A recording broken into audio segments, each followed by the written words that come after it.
Voilà, nous poursuivons maintenant cette nuit du documentaire. Deuxième de 5 documentaires en rafale. Très intéressant, celui-là, ça s'appelle Grande fille, documentaire d'Hélène Choquette.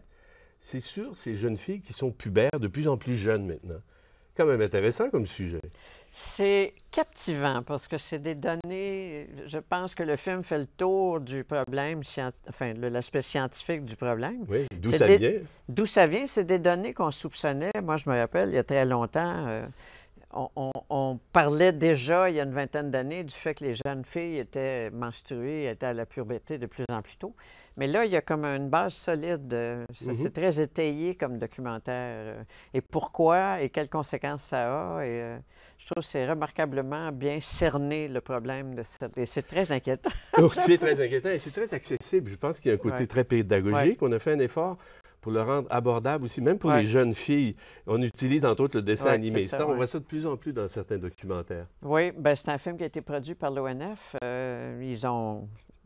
L'animation leur colle. C'est pas mal leur spécialité. C'est ça, exactement. Donc, c'était tout à fait normal qu'ils aient recours à ça. Mais c'est vrai que ça allège un peu, un peu aussi l'aspect enquête ou l'aspect un peu grave du sujet, parce que c'est un sujet grave. On parle beaucoup de la sexualisation des petites filles, des jeunes filles.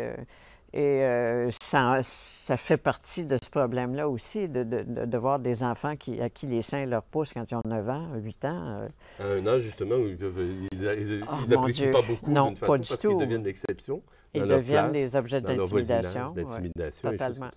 Bon, on regarde ce documentaire d'Hélène Choquette, ça s'appelle Grande fille.